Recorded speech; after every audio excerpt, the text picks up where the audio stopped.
মানুষ জন্মগতভাবে গিল্টি না, তাকে গিল্টি বানানো হয়। একটা ছোট শিশুর মধ্যে শেম থাকে না, সে নিজের বডি নিয়ে লজ্জা পায় না, নিজের কিউরিওসিটি নিয়ে অপরাধ বোধে ভোগে না। তাহলে প্রশ্ন হল, মানুষ নিজের ন্যাচারাল ডিজায়ারের জন্য নিজেকেই ঘৃণা করতে শেখে কিভাবে? কে তাকে শেখায়? তোমার ভেতরের কিছু অংশ পাপ। স্বাগতম বুকটক বাংলা 2.0-তে। আমি রুয়েল। আজ আমরা from sex to super consciousness সিরিজের দ্বিতীয় ভিডিওতে কথা বলবো religion, guilt, shame. Point 1, guilt কিভাবে মানুষের ভেতরে ঢোকানো হয়। একটা শিশুকে অবজার্ভ করো। সে ন্যাচুরালি কিউরিয়াস, তার বডি নিয়ে প্রশ্ন আছে, ইমোশন নিয়ে কিউরিওসিটি আছে, কিন্তু সোসাইটি খুব দ্রুত তাকে সিগন্যাল দিতে শুরু করে। এটা বলা যাবে না, এটা খারাপ, এটা পাপ। ভদ্র মানুষ এগুলো ভাবেও না। এবং এখানেই ডেঞ্জারাস প্রোগ্রামিং শুরু হয়। কারণ শিশুটি তখন বুঝতে শুরু করে, আমার ভিতরে এমন কিছু আছে যেটা আনএক্সেপ্টেবল। এই ফিলিংটাই গিল্টের ফাউন্ডেশন। এবং গিল্ট খুব সাটেলভাবে কাজ করে। তোমাকে সরাসরি বলা হয় না তুমি খারাপ, বরং বলা হয় তোমার ডিজায়ার খারাপ, তোমার চিন্তা খারাপ, তোমার কিউরিওসিটি খারাপ। কিন্তু প্রবলেম হলো, মানুষ নিজের ডিজায়ার থেকে নিজেকে আলাদা করতে পারে না। ফলে ধীরে ধীরে সে বিলিভ করতে শুরু করে আমিই খারাপ, এবং এখান থেকেই সেলফ হেট্রেড শুরু হয়। সবচেয়ে ডেঞ্জারাস বিষয় হলো, মানুষ ন্যাচারাল ইনস্টিংক্টের জন্য গিল্টি ফিল করতে শুরু করে, যেটা বায়োলজির অংশ, যেটা হিউম্যান নেচারের অংশ, সেটাকেই এনিমি বানানো হয়। এবং তখন মানুষ নিজের সাথেই যুদ্ধ শুরু করে। একদিকে ডিজায়ার, অন্যদিকে মোরালিটি, একদিকে বডি, অন্যদিকে ফিয়ার। এই ইন্টারনাল কনফ্লিক্ট মানুষকে মেন্টালি স্প্লিট করে দেয়। আর স্প্লিট মাইন্ড কখনো পিসফুল হয় না। এখানেই ওশো রিলিজিয়নের বিরুদ্ধে সবচেয়ে বড় ক্রিটিসিজম করেন। তিনি বলেন, যে মরালিটি মানুষকে নিজের নেচারের বিরুদ্ধে দাঁড় করায়, সেটা কনশাসনেস তৈরি করে না, সেটা গিল্ট তৈরি করে। আর গিল্ট মানুষের এনার্জি ডিস্ট্রয় করে। কারণ গিল্টি মানুষ সবসময় ইন্টারনালি উইক থাকে, সে কনস্ট্যান্টলি জাজ করছে নিজেকে। এবং যে মানুষ নিজের বিরুদ্ধে দাঁড়িয়ে গেছে, সে কখনো ইন্টারনালি ফ্রি না। ট্রানজিশন। কিন্তু রিলিজিয়ন শুধু গিল্ট তৈরি করেই থামেনি। এরপর মানুষের মাইন্ডে ঢোকানো হয়েছে আরও পাওয়ারফুল একটা কনসেপ্ট, সিন। চলুন আরও গভীরে যাই। গিল্ট হঠাৎ করে জন্মায় না, এটা ধীরে ধীরে বিল্ড করা হয়। রিপিটেড ফিয়ার দিয়ে, রিপিটেড শেম দিয়ে, রিপিটেড জাজমেন্ট দিয়ে। একটা শিশু যখন প্রথম নিজের শরীর নিয়ে কিউরিয়াস হয়, সে সেক্সুয়াল না, সে শুধু অ্যাওয়্যার হতে শুরু করছে। কিন্তু সোসাইটি সেই ইনোসেন্ট কিউরিওসিটিকেও ডেঞ্জারাস বানিয়ে দেয়। তার প্রশ্নের উত্তর দেওয়া হয় না, তাকে সাইলেন্স দেওয়া হয়, তাকে এম্বারেসমেন্ট দেওয়া হয়। এবং এই রিয়াকশনটাই শিশুর সাবকনশিয়াস মাইন্ডে ইমপ্রিন্ট হয়ে যায়। সে বোঝে, আমার কিউরিওসিটি সেফ না। এই একটা রিয়েলাইজেশন মানুষের এন্টায়ার সাইকোলজি বদলে দেয়। কারণ তখন থেকে সে নিজের ন্যাচুরাল ইম্পালসেস হাইড করতে শুরু করে। এবং যেই মুহূর্তে মানুষ হাইড করা শুরু করে, সেই মুহূর্ত থেকেই গিল্ট জন্ম নেয়। কারণ সিক্রেসি আর গিল্ট একে অপরের সাথে ডিপলি কানেক্টেড। যেটাকে ওপেনলি অ্যাকসেপ্ট করা যায় না, মাইন্ড সেটাকেই সিক্রেটলি রং মনে করতে শুরু করে। এবং এখানে একটা ব্রুটাল সাইকোলজিক্যাল ট্রুথ আছে। মানুষ প্রথমে ডিজায়ারের জন্য গিল্টি ফিল করে না, সে গিল্টি ফিল করে কারণ তাকে জাজ করা হয়েছে। জাজ না করলে গিল্ট তৈরি হতো না। একটা ট্রাইব ইম্যাজিন করো, যেখানে কোনো শেম কন্ডিশনিং নেই। সেখানে body natural, emotion natural, curiosity natural. সেখানে অবসেশন কম হবে। কিন্তু যেই সোসাইটি কন্টিনিউয়াসলি বলে এটা পাপ, এটা লজ্জার, ঈশ্বর দেখছে, এগুলো ভাবাও অপরাধ, সেখানে মাইন্ড পার্মানেন্টলি ডিভাইডেড হয়ে যায়। একটা অংশ ডিজায়ার ফিল করছে, আরেকটা অংশ সেই ডিজায়ারকে পানিশ করছে। এবং এই সেলফ পানিশমেন্ট ধীরে ধীরে মানুষের আইডেন্টিটি হয়ে যায়। সে আর শুধু ডিজায়ার সাপ্রেস করে না, সে নিজের একটা অংশকে হেট করতে শুরু করে। এই জায়গাটা খুব ইম্পর্টেন্ট, কারণ রিপ্রেশনের সবচেয়ে ডেঞ্জারাস এফেক্ট প্লেজার না হারানো, বরং সেলফ রেসপেক্ট হারানো। মানুষ তখন নিজের মাইন্ড ট্রাস্ট করতে পারে না, নিজের বডি ট্রাস্ট করতে পারে না, নিজের থটসকে এনিমি মনে করে। এবং গিল্ট তখন শুধু একটা ইমোশন থাকে না, এটা ইন্টারনাল সার্ভিলেন্স সিস্টেম হয়ে যায়। মানুষ একা থাকলেও জাজ করছে নিজেকে, কেউ দেখছে না, তবুও শেম হচ্ছে, কেন? কারণ বাইরের অথরিটি ধীরে ধীরে ইনার ভয়েস হয়ে গেছে, এবং এই ইন্টারনালাইজড অথরিটি গিল্টের আসল পাওয়ার। তুমি তখন নিজের জেলার নিজেই। ওশো এখানেই বলেন, রিলিজন মানুষের কনসাসনেস রেজ করেনি সবসময়, অনেক সময় শুধু ফিয়ার ইনস্টল করেছে। কারণ ফিয়ারফুল মানুষ ওবিডিয়েন্ট হয়, গিল্টি মানুষ কোয়েশ্চেন কম করে। যে মানুষ কন্টিনিউয়াসলি ভাবে আমি ইমপিওর, আমি সিনফুল, আমি রং, সে কখনো ফুললি অ্যালাইভ হতে পারে না, কারণ তার এনার্জির বড় অংশ সেলফ কনফ্লিক্টে নষ্ট হচ্ছে। এবং সবচেয়ে ট্র্যাজিক ব্যাপার হলো, এই গিল্ট ইনহেরিটেড, এক জেনারেশন থেকে আরেক জেনারেশনে গেছে। যারা নিজেরা শেম ক্যারি করেছে, তারাই আবার পরের জেনারেশনকে শেম শিখিয়েছে। এইভাবেই এন্টায়ার সিভিলাইজেশন একটা সাইকোলজিক্যাল বার্ডেন ক্যারি করছে। আর প্রবলেম হলো, মানুষ বুঝতেই পারে না তার অনেক গিল্ট ন্যাচুরাল না। যে মোরালিটি তোমাকে নিজের বিরুদ্ধে দাঁড় করায়, সেটা ট্রুথ না, সেটা সাইকোলজিক্যাল ভায়োলেন্স। কারণ সত্যিকারের অ্যাওয়ারনেস মানুষকে ফ্র্যাগমেন্টেড করে না, এটা মানুষকে ইন্টিগ্রেটেড করে। কিন্তু গিল্ট ইন্টিগ্রেশন ডিস্ট্রয় করে, এটা মানুষকে পার্মানেন্টলি ডিভাইডেড রাখে। আর ডিভাইডেড মানুষ কখনো শান্ত না, সে হয় সাপ্রেস করবে, না হয় সিক্রেটলি এক্সপ্লোড করবে। ট্রানজিশন। এবং গিল্টকে পার্মানেন্ট করার জন্য সবচেয়ে পাওয়ারফুল উইপন হিসাবে ব্যবহার করা হয়েছিল একটা শব্দ, পাপ। আর নেক্সট পয়েন্টে আমরা দেখব কিভাবে সিন কনসেপ্ট মানুষের ন্যাচারাল ডিজায়ারকে সাইকোলজিক্যাল প্রিজনে পরিণত করেছে। পয়েন্ট 2, সিন কনসেপ্ট কিভাবে মানুষের ডিজায়ারকে সাইকোলজিক্যাল প্রিজন বানিয়েছে। পাপ মাত্র একটা শব্দ, কিন্তু এই একটা শব্দ হাজার বছরের ফিয়ার ক্যারি করে। কারণ যখন কোনো কাজকে শুধু ভুল বলা হয়, তখন মানুষ সেটা নিয়ে কোয়েশ্চেন করতে পারে। কিন্তু যখন কোনো ন্যাচুরাল ইম্পালসকে পাপ বলা হয়, তখন সেখানে ফিয়ার ঢুকে যায়। ইটার্নাল পানিশমেন্টের ফিয়ার, গডের জাজমেন্টের ফিয়ার, নিজেকে ইমপিওর ভাবার ফিয়ার। এবং এখানেই ডিজায়ার সিম্পল বায়োলজিক্যাল ইনস্টিংক্ট থেকে সাইকোলজিক্যাল ব্যাটলফিল্ড হয়ে ওঠে। কারণ মানুষ তখন শুধু ডিজায়ার ফিল করছে না, সে সাইমালটেনিয়াসলি ভয়ও পাচ্ছে। একদিকে অ্যাট্রাকশন, অন্যদিকে টেরার। এবং মাইন্ড যখন প্লেজার আর ফিয়ারকে একসাথে অ্যাসোসিয়েট করে, তখন অবসেশন আরও ডিপ হয়। কারণ ফরবিডেন প্লেজার মাইন্ডের কাছে আরও ইন্টেন্স লাগে। এই কারণেই হিস্ট্রি জুড়ে যেসব কালচার সেক্সকে সিন বানিয়েছে, সেখানে সিক্রেসি, হিপোক্রেসি আর হিডেন অবসেশন আরও বেড়েছে। কারণ সিন কনসেপ্ট ডিজায়ার ডিস্ট্রয় করেনি, এটা ডিজায়ারকে আন্ডারগ্রাউন্ড করেছে। ওশো এখানেই ব্রুটাল একটা অবজারভেশন দেন। তিনি বলেন, যখন তুমি মানুষকে শেখাও তার ন্যাচারাল ইনস্টিংক্ট ইভিল, তখন তুমি তার বিরুদ্ধে পার্মানেন্ট ওয়ার শুরু করাও। এবং মানুষ তখন নিজের বডির সাথেই এনিমি রিলেশনশিপ ডেভেলপ করে। সে নিজের থট ভয় পায়, নিজের অ্যাট্রাকশন ভয় পায়, নিজের ফ্যান্টাসি ভয় পায়। ফলে সে এক্সটার্নালি পিওর হওয়ার অভিনয় শুরু করে, কিন্তু ইন্টারনালি কন্টিনিউয়াস স্ট্রাগল। এবং এখানেই ফেক পিউরিটি জন্ম নেয়। কারণ বেশিরভাগ মানুষ জেনুইনলি পিওর না, তারা শুধু টেরিফাইড। ফিয়ারফুল মোরালিটি আর কনশিয়াস পিউরিটি এক জিনিস না। একটা আসে অ্যাওয়ারনেস থেকে, আর একটা আসে পানিশমেন্টের ভয় থেকে। এবং ফিয়ার বেসড পিউরিটি খুব ফ্র্যাজাইল, কারণ যতক্ষণ কন্ট্রোল আছে ততক্ষণ মোরালিটি আছে, কিন্তু সুযোগ পেলেই সাপ্রেসড পার্ট বের হয়ে আসে। এই কারণেই অনেক তথাকথিত অতি ধার্মিক সমাজে secret abuse, hidden addiction, double life এত বেশি দেখা যায়। কারণ মানুষ ট্রান্সফরমেশন শেখেনি, সে শুধু সাপ্রেশন শিখেছে।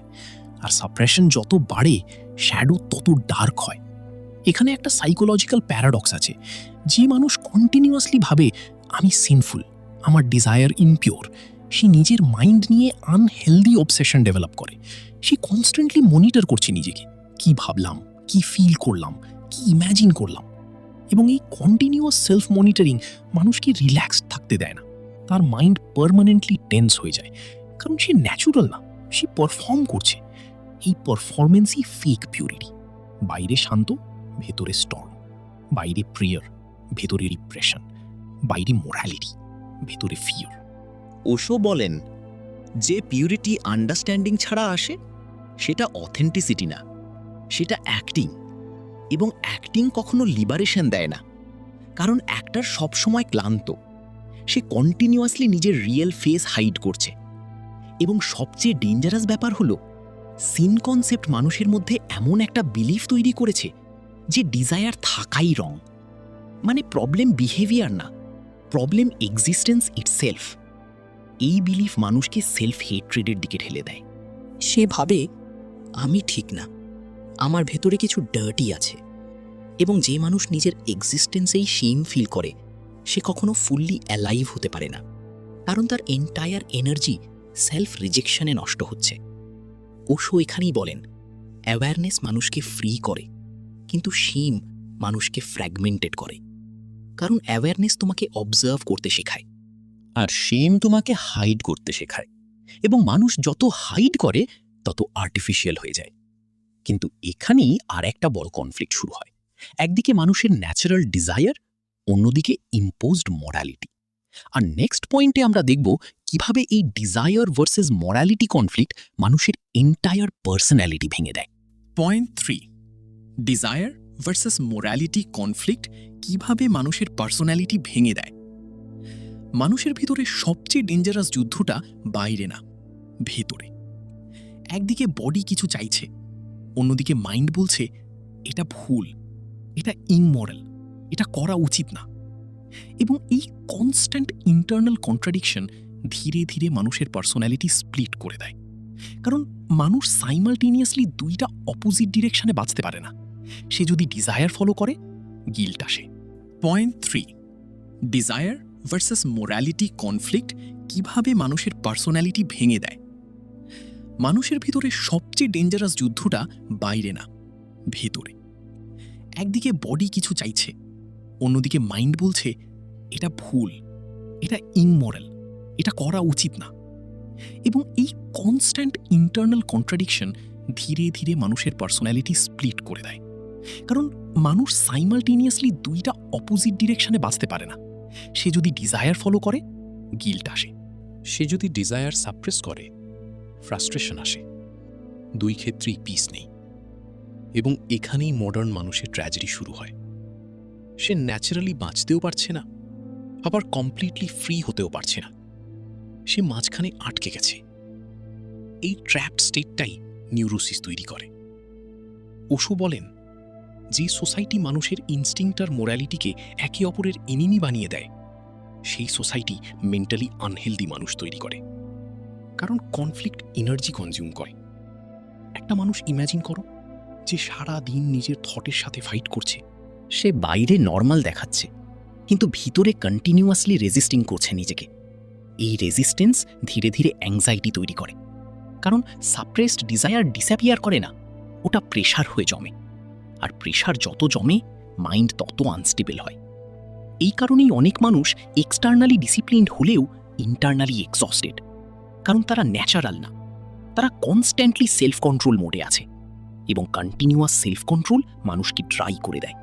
তার স্পন্টিনিটি মরে যায়, তার অনেস্টি মরে যায়, তার অ্যালাইভনেস কমে যায়, সে রোবটিক হয়ে যায়। এখানে একটা সাটল বিষয় আছে। মোরালিটি নিজে প্রবলেম না। প্রবলেম শুরু হয় যখন মোরালিটি অ্যাওয়ারনেস থেকে না এসে ফিয়ার আর কন্ডিশনিং থেকে আসে। কারণ তখন মোরালিটি লিভিং ট্রুথ না, এটা ইম্পোজড সিস্টেম। এবং ইম্পোজড মোরালিটি মানুষকে অথেন্টিক হতে দেয় না। সে তখন নিজের রিয়েল ফিলিং হাইড করতে শেখে। সে স্মাইল করে যখন ভেতরে অ্যাঙ্গার, সে পিওর অ্যাক্ট করে যখন ভেতরে কিয়স, সে কাম অ্যাক্ট করে যখন ভেতরে ক্রেভিং। এভাবেই ফেক পার্সোনালিটি তৈরি হয়। এবং সোসাইটি আইরনিক্যালি এই ফেক পার্সোনালিটিকেই রিওয়ার্ড করে। যে যত ভালো নিজের ট্রুথ হাইড করতে পারে সে তত রেসপেক্টেবল। কিন্তু ভেতরে ভেতরে অলমোস্ট সবাই ফ্র্যাগমেন্টেড, কারণ তারা নিজের সাথে অ্যালাইন্ড না। ওশো এখানেই বলেন, যে মোরালিটি তোমাকে ফলস বানিয়ে দেয় সেটা স্পিরিচুয়ালিটি না, সেটা সাইকোলজিক্যাল স্লেভারি। কারণ সত্যিকারের স্পিরিচুয়ালিটি মানুষকে মোর রিয়েল করে, আর ফেক মরালিটি মানুষকে অ্যাক্টার বানায়। এই কারণেই অনেক তথাকথিত ভালো মানুষ ভিতরে ভিতরে বিটার হয়ে যায়, কারণ তারা কন্টিনিউয়াসলি ডিনাই করেছে নিজেদের ন্যাচারাল ইম্পালসেস। এবং ডিনাইড এনার্জি প্রায়ই টক্সিসিটি হয়ে বের হয়, জাজমেন্ট হিসেবে, অ্যাঙ্গার হিসেবে, কন্ট্রোল টেন্ডেন্সি হিসেবে, সিক্রেট অবসেশন হিসেবে। কারণ সাপ্রেসড মানুষ প্রায়ই অন্যদেরও সাপ্রেস করতে যায়। সে নিজের ফ্রিডম হারিয়েছে, তাই অন্যের ফ্রিডমও টলারেট করতে পারে না। এবং এখানেই সোসাইটি একটা ভিশাস সাইকেল তৈরি করে। যারা শেম নিয়ে বড় হয়েছে তারাই আবার নেক্সট জেনারেশনকে শেম শেখায়। কারণ তারা নিজেরাও কখনো ফ্রি ছিল না। ওশো বলেন, তুমি যদি মানুষকে সত্যিই কনসিয়াস করতে চাও তাহলে তাকে নিজের নেচার আন্ডারস্ট্যান্ড করতে শেখাও। ফিয়ার না, কন্ডেমনেশন না, ব্লাইন্ড কন্ট্রোল না। কারণ অ্যাওয়ারনেস ছাড়া মোরালিটি শুধু আউটার বিহেভিয়ার চেঞ্জ করে, ভেতরের কনসিয়াসনেস না। এবং মানুষ যত আউটার ইমেজ মেনটেন করতে ব্যস্ত হয় তত ইনার ট্রুথ থেকে দূরে সরে যায়।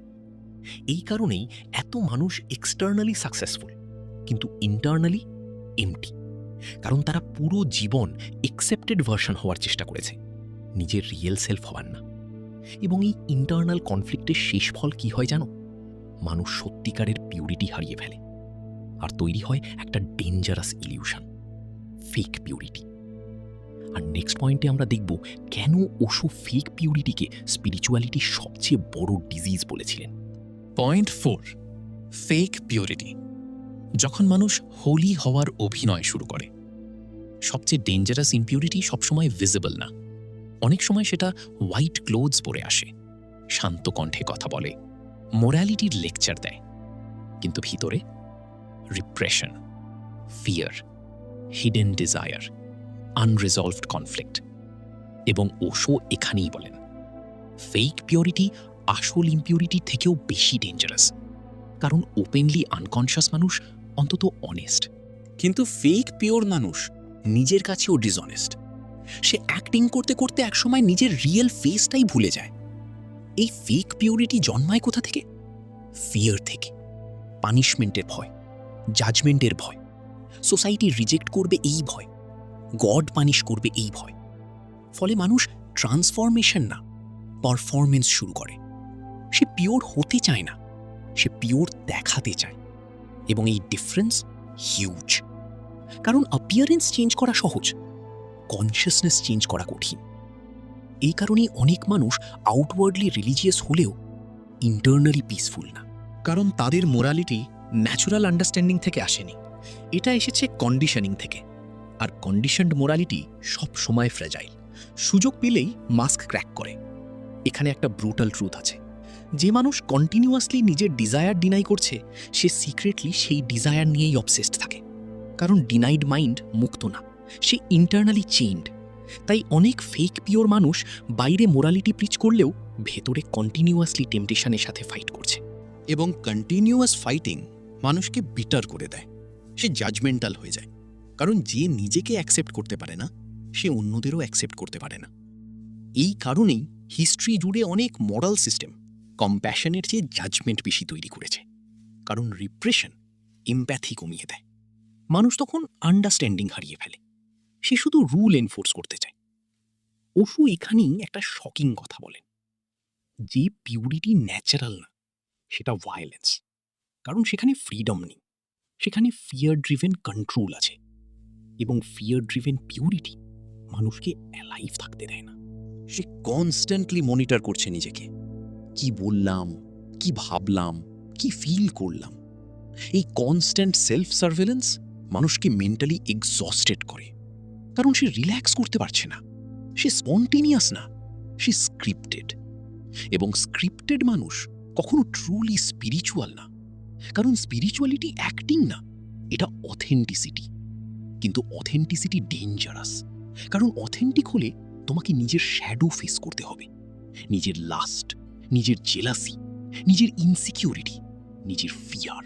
আর বেশিরভাগ মানুষ এটা করতে চায় না, তাই তারা মাস্ক বেছে নেয়, কারণ মাস্ক সোশ্যালি সেফার। এই কারণেই সোসাইটি অনেক সময় রিয়েল মানুষকে না, ওয়েল বিহেভড অ্যাক্টরকে রিওয়ার্ড করে, কিন্তু ভিতরে ভিতরে ফেক পিউরিটি মানুষকে হলো করে দেয়। সে নিজের ট্রুথ থেকে ডিসকানেক্ট হয়ে যায়, এবং ডিসকানেক্টেড মানুষ যত বেশি হোলি অ্যাক্ট করে ভেতরে তত বেশি এমটিনেস বাড়ে। ওশো বলেন, রিয়েল স্পিরিচুয়ালিটি শুরু হয় যেদিন মানুষ প্রিটেন্ডিং বন্ধ করে, যেদিন সে নিজের রিয়ালিটি অনেস্টলি দেখতে শুরু করে, না জাস্টিফাই করে, না কন্ডেম করে, শুধু অ্যাওয়ারনেস নিয়ে অবজার্ভ করে। কারণ অ্যাওয়ারনেস ট্রান্সফরমেশন আনে, অ্যাক্টিং না। আর ফেক পিউরিটির সবচেয়ে বড় ট্র্যাজেডি হলো এটা মানুষকে এক্সটার্নালি রেসপেক্টেবল বানাতে পারে, কিন্তু ইন্টারনালি ফ্রি বানাতে পারে না। এবং ফ্রিডম ছাড়া স্পিরিচুয়ালিটি শুধু ডেকোরেশন।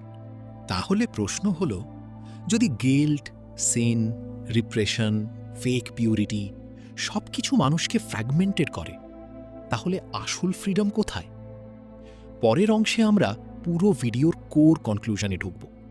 কেন ওশো বলেছিলেন মানুষের সবচেয়ে বড় প্রবলেম ডিজায়ার না, বরং unconscious self hatred. Final point, মানুষের সবচেয়ে বড় প্রবলেম ডিজায়ার না, আনকনশাস সেলফ হেট্রেড। একটা মানুষ যখন কন্টিনিউয়াসলি শুনতে শুনতে বড় হয় তোমার ডিজায়ার ভুল, তোমার বডি ডেঞ্জারাস, তোমার ইনস্টিংক্ট সিনফুল, তখন ধীরে ধীরে সে নিজের একটা অংশকে হেট করতে শুরু করে।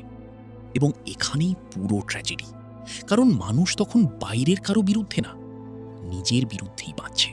সে নিজের থট জাজ করছে, নিজের ইমোশন সাপ্রেস করছে, নিজের ইনস্টিংক্টে ভয় পাচ্ছে। এবং এই কনস্ট্যান্ট সেলফ রিজেকশন ধীরে ধীরে আনকনশাস সেলফ হেট্রেডে পরিণত হয়। এই হেট্রেড সবসময় ভিজিবল না, অনেক সময় এটা পারফেকশনিজম হয়ে বের হয়, অনেক সময় এক্সেসিভ মোরালিটি হয়ে বের হয়, অনেক সময় সিক্রেট অ্যাডিকশন হয়ে বের হয়। কারণ ইন্টারনালি ডিভাইডেড মানুষ কখনো রিল্যাক্সড না, সে কন্টিনিউয়াসলি কিছু না কিছু প্রুভ করতে চায়। কিন্তু প্রবলেম ডিজায়ার না, প্রবলেম হলো মানুষ ডিজায়ারের সাথে কনশিয়াস রিলেশনশিপ ডেভেলপ করেনি। সে হয় ডিজায়ারের দাস হয়েছে, না হয় ডিজায়ারের এনিমি হয়েছে। দুই ক্ষেত্রেই ফ্রিডম নেই। ওশো এখানেই পুরো ডিসকাশনের সবচেয়ে ইম্পর্ট্যান্ট পয়েন্ট দেন। তিনি বলেন, যে মানুষ নিজের নেচার অ্যাকসেপ্ট করতে পারে না, সে কখনো ট্রান্সেন্ডও করতে পারবে না। কারণ ট্রান্সফরমেশন ডিনায়াল থেকে আসে না, আন্ডারস্ট্যান্ডিং থেকে আসে। তুমি যেটাকে হেট করো সেটাকে বুঝতে পারবে না, আর যেটাকে বুঝতে পারো না সেটার উপর অ্যাওয়ারনেসও আসবে না। এই কারণেই রিপ্রেশন মানুষকে কনশিয়াস না, বরং মোর আনকনশিয়াস করে।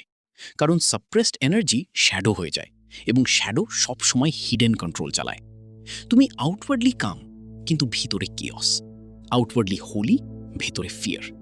আউটওয়ার্ডলি মরাল, ভেতরে শেম। এটাই আনকনশিয়াস লিভিং। আর আনকনশিয়াস মানুষ নিজের লাইফ কনশিয়াসলি চুজ করে না, সে কন্ডিশনিং ফলো করে। সোসাইটি যা বলেছে, ফিয়ার যা শিখিয়েছে, গিল্ট যা ইম্পোজ করেছে, সে সেটাই ক্যারি করছে।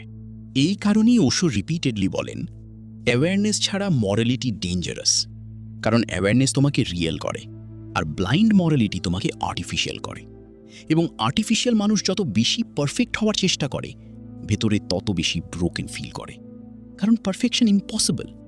হিউম্যান হওয়া মেসি, কমপ্লেক্স, কন্ট্রাডিক্টরি। এবং স্পিরিচুয়ালিটি শুরু হয় এই রিয়ালিটি অনেস্টলি অ্যাকসেপ্ট করার পর, প্রিটেন্ড করার পর না। ওশো সেক্স নিয়ে কথা বলেছেন শক দেওয়ার জন্য না, তিনি মানুষের হিডেন সাইকোলজি এক্সপোজ করতে চেয়েছেন। তিনি দেখাতে চেয়েছেন যে সোসাইটি মানুষকে নিজের ন্যাচুরাল এনার্জির জন্য গিল্টি বানায়, সেই সোসাইটি হেলদি কনশিয়াসনেস তৈরি করতে পারে না। কারণ গিল্ট অ্যাওয়ারনেস ডিস্ট্রয় করে, আর অ্যাওয়ারনেস ছাড়া ট্রান্সফরমেশন ইম্পসিবল। তাই পুরো ভিডিওর এসেন্স যদি এক লাইনে বলতে হয়, মানুষ ডিজায়ারের কারণে ভাঙে না, মানুষ ভাঙে যখন তাকে নিজের ডিজায়ারের জন্য নিজেকেই ঘৃণা করতে শেখানো হয়। এবং যেদিন মানুষ ফিয়ার ছাড়া নিজের মাইন্ড অবজার্ভ করতে শিখবে, সেদিন হয়তো প্রথমবার সে নিজের সাথে যুদ্ধ বন্ধ করবে। আর সেখান থেকেই শুরু হতে পারে রিয়েল ইনার ফ্রিডম। আজকের ভিডিও এখানেই শেষ।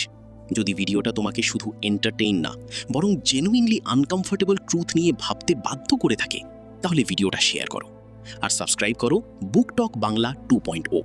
কারণ নেক্সট ভিডিওতে আমরা ঢুকবো আরও কন্ট্রোভার্সিয়াল একটা টপিকে। রিলিজিয়ান কি মানুষকে কনশাস করেছে, নাকি শুধু ওবিডিয়েন্ট করেছে?